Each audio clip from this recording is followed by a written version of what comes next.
Como se fala lá em Isaías, né? Eis-me aqui, Senhor, né? E envia-me a mim para falar a palavra do Senhor. Porque muitas vezes pensamos que não somos capazes de trazer a mensagem do Senhor, muitas vezes nos antecipamos antes, né? E isso, lógico que causa aquele friozinho na barriga, né? Mas a juventude veio com um tema do Novo é Cristo, porque vimos com a intenção de trazer para a igreja que vale a pena esse rico e santo evangelho. Como os amados irmãos sabem, veio a pandemia, a gente tinha bastante jovem aqui na igreja, e como nós voltamos da pandemia, teve uma caída muito grande. Então, quando teve essa caída, eu tracei uma linha na minha vida e disse: se eu for para cima, eu estou certo, e se eu for para baixo, eu estou errando. Então, alguns jovens saíram, outros voltaram, mas eu não entendia o que Deus ele estava fazendo nesse processo, também faz em nossas vidas. E hoje, vendo esse número de jovens aqui se presentes nessa igreja, vale a pena, igreja, seguir esse Deus maravilhoso. Faz valer a pena a gente evangelizar com 3 pessoas aqui quando a gente se reunia, precisava para sair pregar o evangelho, e juventude vamos, e chegava 3 pessoas. E há meses atrás eu decorri atrás, a gente, juventude vamos, e o número de pessoas que estava aqui, estava na rua levando a palavra do Senhor. Então, me regozije, igreja, porque esse texto que seguimos, ele é maravilhoso. Mas não queria prolongar muito a minha conversa. Gostaria que os irmãos abrissem as suas Bíblias lá no livro de Filipenses, capítulo 3. Vamos ler de 10 ao 14. 10 a 14 nas nossas Bíblias.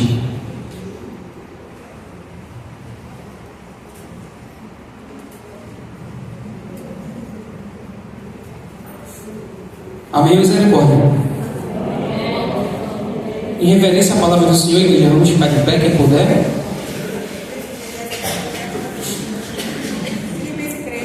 Filipenses 3, de 10 ao 14.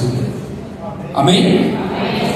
Diz assim a minha Bíblia: para conhecê-lo e a virtude de sua ressurreição e as comunicações das suas aflições, sendo feita conforme a sua morte, para ver se de alguma maneira posso chegar à ressurreição dos mortos.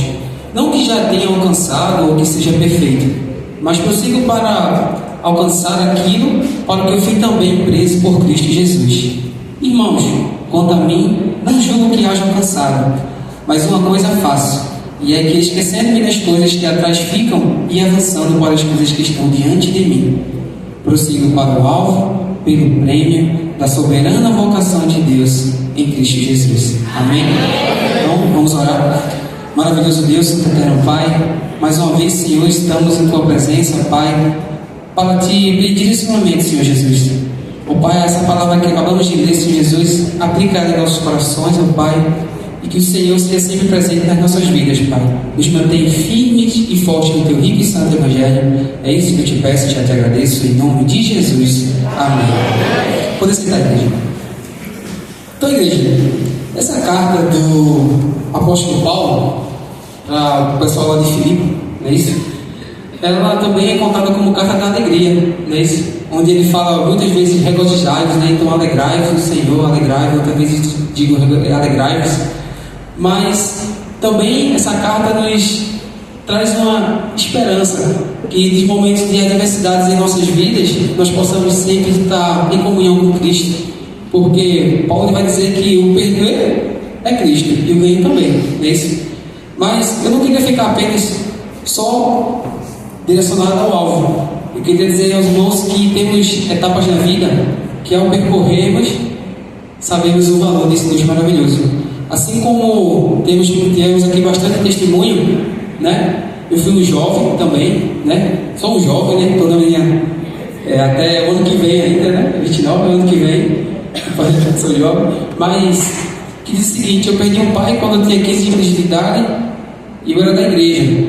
E eu entreguei a Deus meu pai no hospital, mas eu não entendia o que Deus queria para a minha vida. Meu pai faleceu quando passou 10 dias no hospital, e eu disse assim: cadê o Senhor? Onde está o Senhor? em minha vida. Meu Deus, cadê meu pai? O Senhor levou meu pai. Eu tenho 15 anos, minha mãe e minhas duas irmãs. Então eu deixei o Evangelho. Deixando o Evangelho, eu fui morar lá em Areias. Passei 2 anos, longe da minha família, trabalhando lá em Boa Viagem. E eu pensava que mandando dinheiro para minha mãe estava tudo bem, estava tudo ótimo. Estava trabalhando, estudando e mandando dinheiro para minha mãe.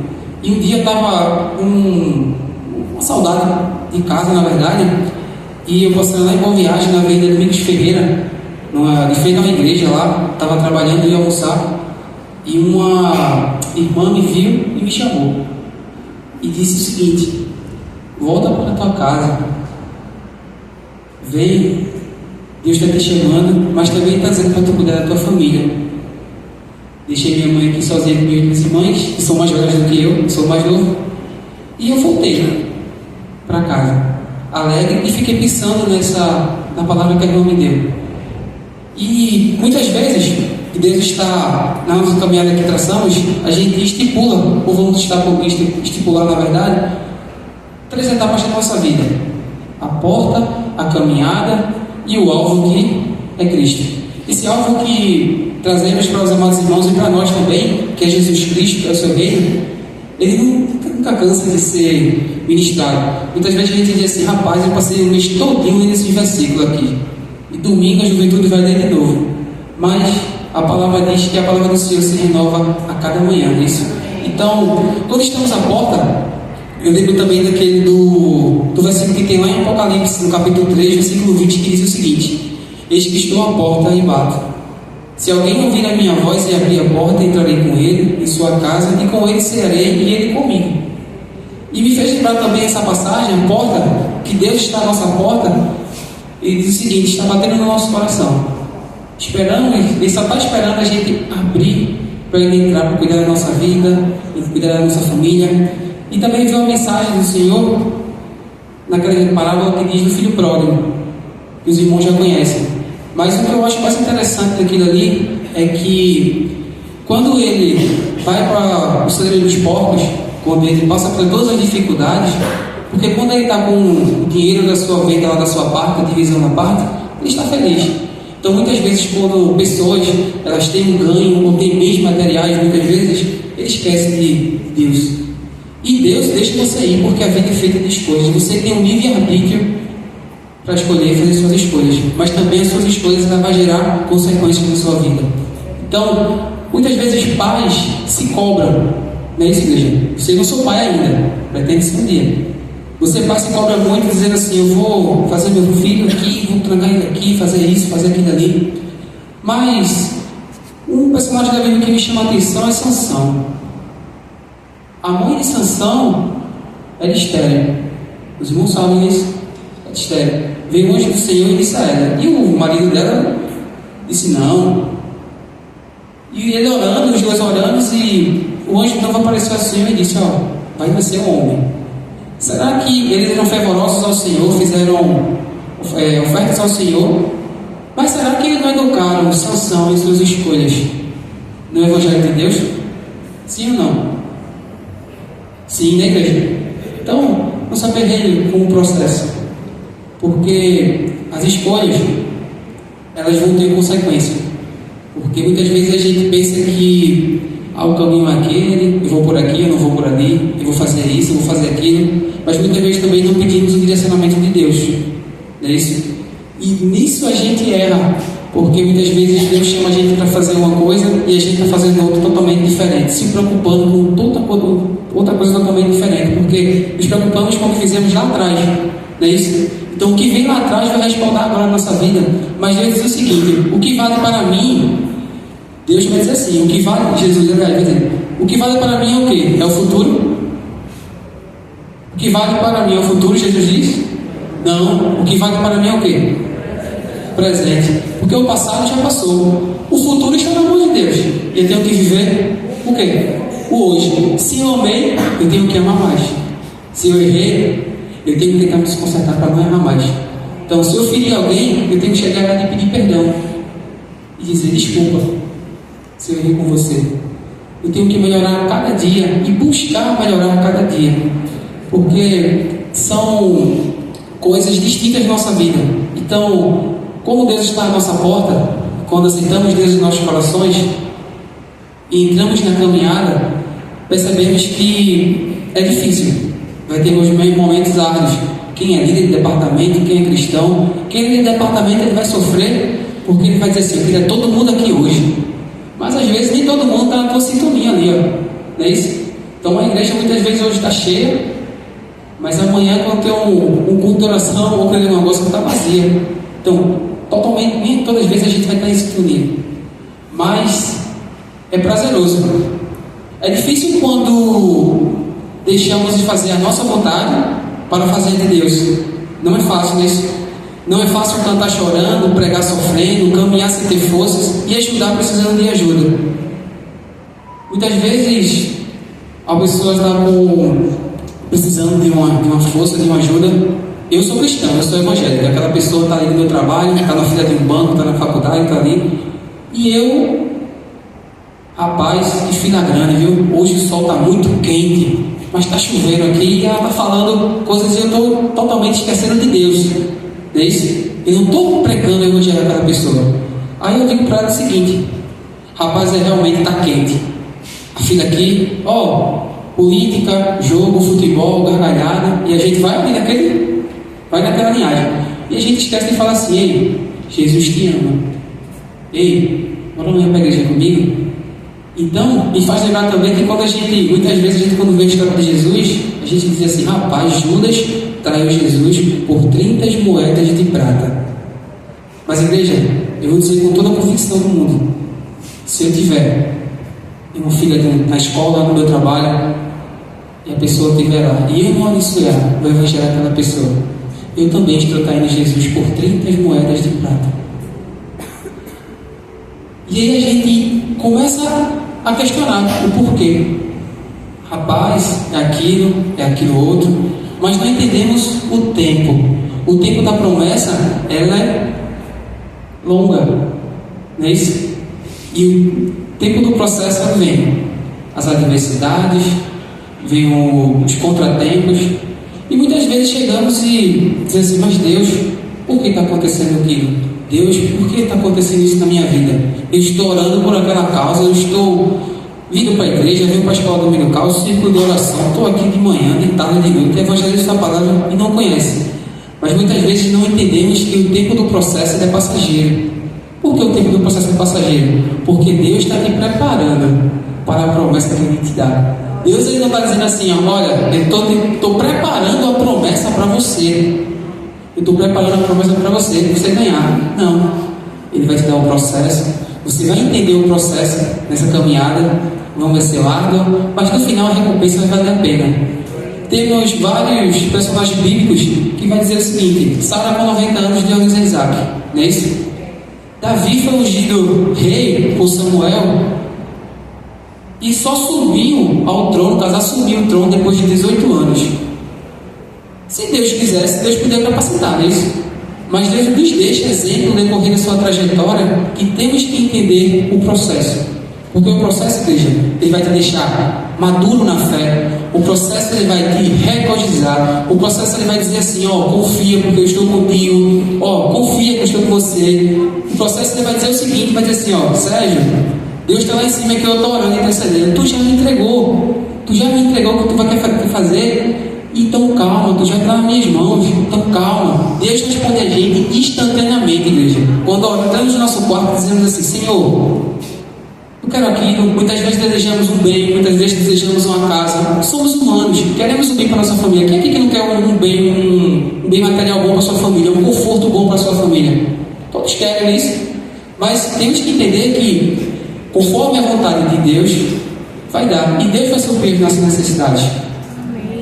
Amém? Amém? E quando entendemos a caminhada, a gente fica perplexo, porque Deus ele nos dá 100% todos os dias. Porque Jesus vai dizer assim: eu estou aqui dormindo de olhos fechados, mas os anjos do Senhor estão ao meu derredor. Eu estou indo trabalhar, eu estou indo para a faculdade, eu estou voltando do meu trabalho, os anjos do Senhor estão ao meu derredor. Por quê, igreja? O inimigo ele quer estragar, o inimigo ele quer tirar você do foco, o inimigo ele quer tirar você do alvo. Mas creia, mantenha-se firme nesse rico evangelho de Deus, porque ele vai te salvar, ele vai te curar, ele vai te renovar a cada manhã, igreja. Amém. Então, eu gostaria que os amados irmãos também acompanhassem a sua Bíblia se desse, não o livro de 1 Pedro, capítulo 5, no versículo 7, diz assim: lançando sobre ele toda a vossa ansiedade, porque ele tem cuidado de vós. Igreja, Deus tem cuidado de você. Igreja, Deus tem te preparado uma bênção melhor. Igreja, Deus preparou uma coisa muito melhor do que você imagina. Muitas vezes a gente quer para ontem, para amanhã, mas o que Deus tem preparado é muito maior. Se o tempo é dele, se o fio do meu cabelo cai com permissão dele, se uma folha também cai de uma árvore com permissão dele, por que eu vou estar me preocupando? Óbvio, não quero generalizar aqui, somos seres humanos, sentimos ansiedade, não é isso? Ficamos preocupados, principalmente quando tem alguma coisa com nossas famílias, né? Então, quando algum irmão ou alguma irmã está doente, nós oramos, mas quando é o nosso pai, quando é a nossa mãe, quando é o nosso primo, quando é a nossa prima, quando é um tio, nós nos preocupamos mais, né? Mas não devemos pensar assim, porque o próprio Jesus não fez acepção de pessoas. Então, se o processo da caminhada está demorando da tua bênção chegar, confie, porque Deus já vai te entregar uma recompensa. Você orou, você não escutou, Deus, está demorando, Deus vai te falar na hora: Senhor, eu quero, calma, não é agora. Senhor, eu quero, espera. Senhor, eu quero, toma, porque tua hora chegou. Tu passou pelo processo, tu passou pelo vale, tu louvou a Deus. O interessante é que quando o nosso Muniel, ele deu em Atos, quando Paulo e Silas estavam lá, eles foram presos após eles tiraram o demônio de uma mulher, não é isso? E acredito eu que devia ser uma prisão lá embaixo, porque o pessoal não gostava dele, deixa eles lá embaixo, e quando chegava meia-noite, né, eles louvavam ao Senhor. E também Paulo ele é muito oportunista, porque quando os soldados, imaginam, cansavam, vai outro pessoal lá, quando trocava a escala de soldados, vai outro lá, e ele dizia assim: ei, Jesus te ama. Ei, tu conhece Jesus? Então, esse é o Jesus que queremos mostrar para a igreja e para nós, porque muitas vezes o mundo ele está mudando as coisas, onde o certo é o errado e o errado é o certo, não é isso? Então, cara, creio que todos os amados irmãos aqui, se trabalham, se estudam na sua faculdade, chegam em certas coisas e ó o crente, ó o santo, não é isso? Eita, irmão. E quando a gente fala assim, está repreendido em nome de Jesus, eles até zombam da gente, não é isso? E muitas vezes ele diz assim: rapaz, ó, geralmente no final do ano, nas confraternizações de empresas, aí tem lá bebida, comida, não é isso? Eu não vou. E eu estava falando com o Ramos também, Ramos não vai, amém.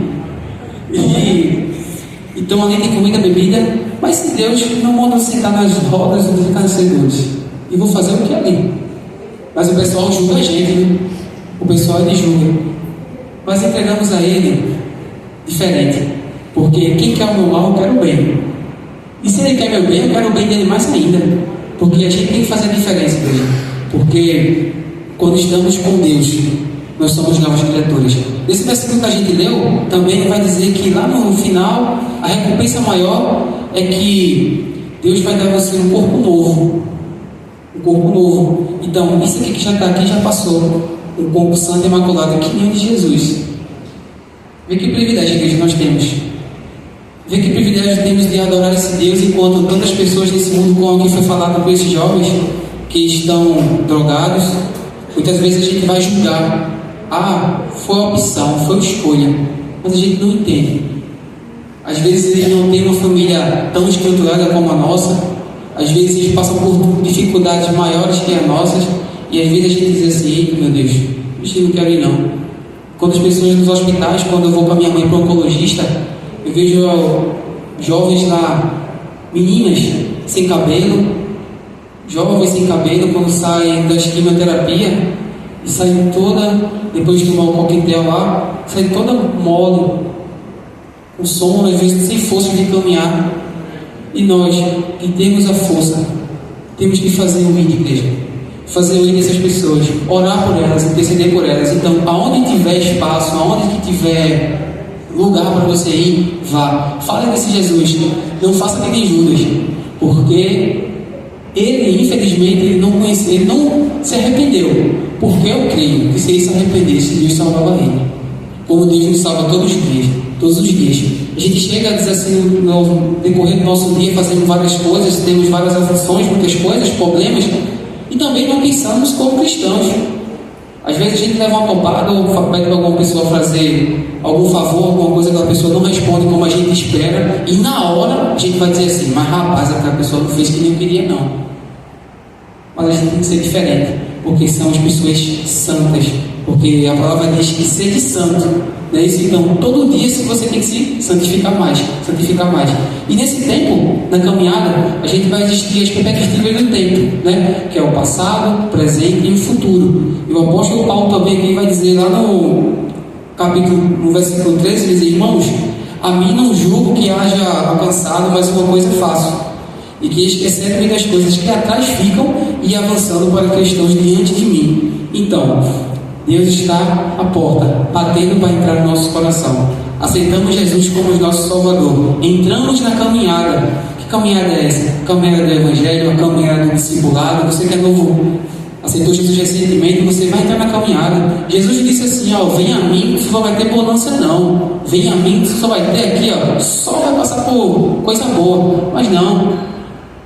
A gente foi buscar Deus porque a gente estava o quê? Cansado, estava oprimido, estava sem forças, e Deus nos regozijou, Deus nos deu alegria, Deus nos deu um renovo para lutarmos por esse santo e lindo Evangelho. Então, o que passou, passou. Se errou, pede a Deus misericórdia, porque o que vale para Cristo é o presente. Então, como eu falei, se der para falar de Deus a qualquer pessoa que você fale, fala a ela: Jesus te ama, Jesus te ama, Jesus te ama, Jesus quer o teu bem. Então não deixe, não perca essa vida, não é isso? E também no versículo 14, que é o nosso tema, prossigo para o alvo pelo prêmio da soberana vocação de Deus em Cristo Jesus. Escolhemos esse tema, meu alvo é Cristo, para lembrar, não só a mim, mas para lembrar para todos vocês, igreja, que Deus, Ele está com você. Não adianta se você lá atrás errou, porque o que vale é o que eu vou fazer daqui para frente. Uma nova semana se inicia hoje. Então, se a semana passada eu errei, uma nova semana, entrega a Deus primeiro, você entrega a Deus orando, não é isso? E hoje se inicia uma nova semana. Uma semana nova, uma semana de renovo. E nunca se esqueça que Deus, Ele tem o melhor para te dar. Deus, Ele tem o melhor para você. Deus, Ele deu a maior parte da vida dele, que foi Jesus, por nós. Será que aqui os pais ou mães aqui presentes dariam o seu filho por mim? Uma pessoa pecadora, que nunca me conheceu, nunca me viu? Não dava, igreja. O amor fala mais alto, mas Cristo sofreu. Abraão teve essa situação lá com Isaac, mas no momento que ele ia fazer aquilo ali, Deus chamou: Abraão, tu é meu servo, tu me deu o teu filho, mas eu não vou te fazer isso aí não, porque tu vai sofrer muito. Penso eu que Deus ia fazer, ia fazer isso com ele, porque só Deus, igreja, para suportar essa dor. Mesmo que Jesus veio para transgredir todas as nossas transgressões e se entregou por nós. Mesmo nós, a gente errando bastante, fazendo coisas erradas, mas porém temos um renovo. Aceitamos Jesus como nosso Salvador e dizemos: Senhor, eis-me aqui e usa-me a cada dia, porque o Senhor, naquela morte de cruz, o Senhor se entregou por mim, e hoje somos pecadores remidos pelo sangue do Cordeiro, que foi Jesus Cristo. Então, igreja, a gente veio com esse intuito de mostrar esse alvo, o alvo da salvação, o alvo que é Jesus Cristo, o alvo que é esse Evangelho, o alvo que tanto nos espera, que é a nossa salvação. E creio eu, quem disse sim para Jesus e quem está percorrendo essa caminhada já está salvo. Amém. Glória a Deus. Então, que Deus continue nos abençoando, né? Peço perdão aos amados irmãos que estendi um pouquinho a hora, mas que os irmãos entendam, né? Porque falei o que tinha para falar e falei o que Deus colocou no meu coração durante esse mês todo. E que nunca, igreja, venhamos a esquecer que Deus, Ele está conosco. E outra coisa, Deus tem que ser sempre o alvo do crente. O reino de Deus tem que ser sempre o alvo do crente, independente das aflições, independente de todas as circunstâncias. Deus sempre tem que ser o nosso alvo. Ah, eu estou desempregado, Deus é o meu alvo. Ah, eu estou com a causa de justiça, Deus é o meu alvo. Eu estou com um problema em casa, Deus é o meu alvo, porque Ele me justifica cada dia. E que Deus venha nos abençoar nessa noite, em nome de Jesus. Amém?